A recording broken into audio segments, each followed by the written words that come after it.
Round ఇంకా స్పష్టం అది. అంతే, ఓట్ బ్యాంకే. అంటే అవన్నీ వాళ్ళు చేసుకోవడానికి ఎవరు అభ్యంతరం పెట్టరు. కానీ ప్రధానంగా ఏంటంటే హిందూ సమాజం నుంచి వ్యక్తమవుతున్న అభిప్రాయం బీజేపీ నుంచి కానీ మధుర మీనాక్షి, కంచి కామాక్షి అమ్మవార్ల ఆలయాలే ఎదురుగుండా ఉద్దేశపూర్వకంగా పెరియార్ విగ్రహాలు పెట్టడం రెచ్చగొట్టే ధోరణి కాదా అని. అంటే ప్రత్యామ్నాయ రాజకీయ తాత్విక దృక్పథం ఉంది మాకు అనేది చెప్పడానికి అంతకంటే గొప్ప మార్గం ఉందని వాళ్ళు అనుకోవట్లేదు. అండ్ రెండోది, వాళ్ళ అంత నాస్తికులో లేకపోతే యాంటీ హిందూ అయితే వాళ్ళ స్టేట్ ఎంబ్లంలోనే టెంపుల్ ఉంటుంది. అవును, స్టేట్ బతుకుతున్నదే టెంపుల్ మీద వచ్చే రెవెన్యూ తోటి.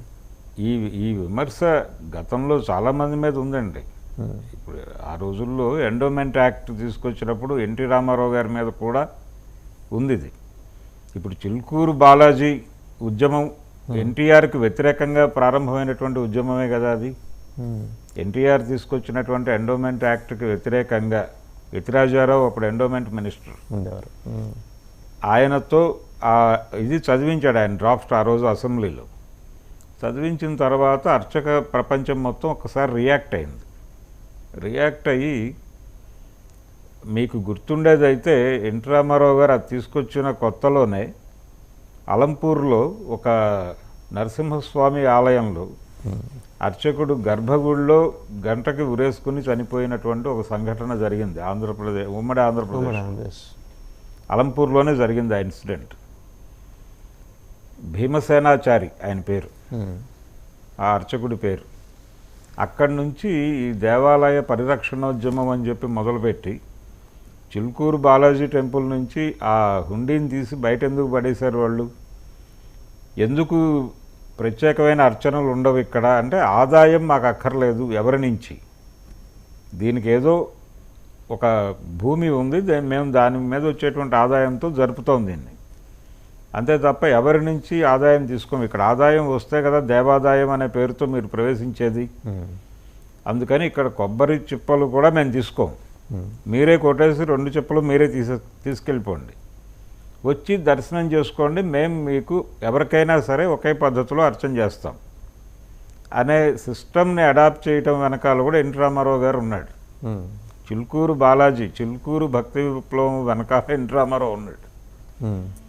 కాబట్టి ఇప్పుడు మీరు చెప్పినటువంటి అక్కడ పెరియార్ విగ్రహాలు పెట్టడం లాంటి ఆలోచనలు, ఆ ఉద్యమం ఇక్కడ కూడా నడిచింది, ఏపీలో కూడా.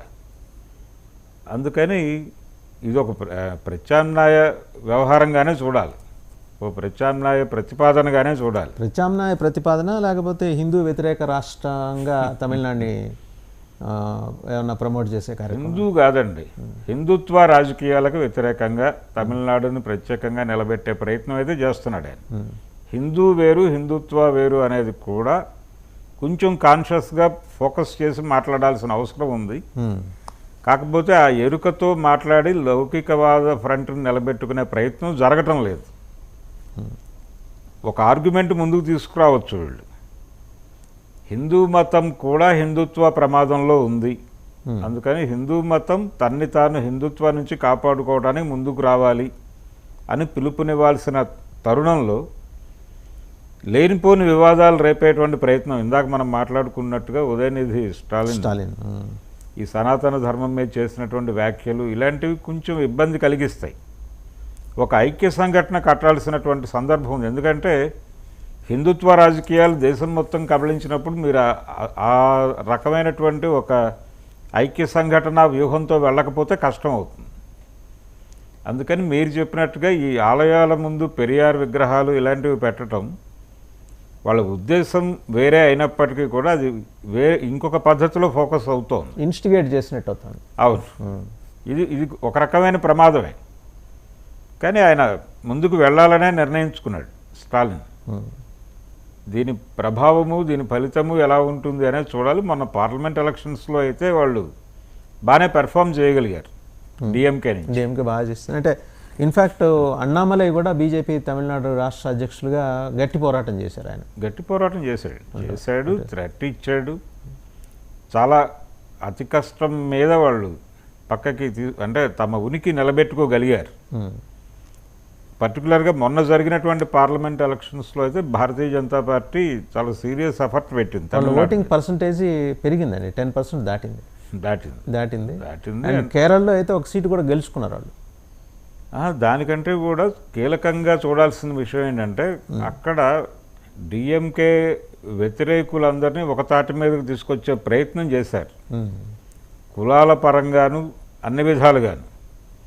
దాంతోపాటు డిఎంకే రాజకీయ శత్రువుల్ని కూడా ఒక చోటకి తీసుకొచ్చేటువంటి కార్యక్రమం మొదలైంది, నడుస్తోంది. అది వీటన్నిటి ప్రభావమే మొన్న వాళ్ళ ఓటింగ్ పర్సంటేజ్ పెరగటంగా కనిపించింది మనకి తమిళనాడులో. ఈ ప్రమాదాన్ని గుర్తించాడు ఆయన స్టాలిన్.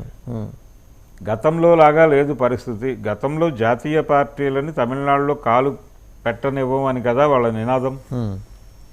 ఇప్పుడు ఆ పరిస్థితి లేదు, వచ్చేసారు, ఆల్రెడీ కబ్జా అయిపోతుంది అనేటువంటి ఒక ఆందోళన కనిపించింది ఆయనకు మొన్న జరిగినటువంటి పార్లమెంట్ ఎలక్షన్లో.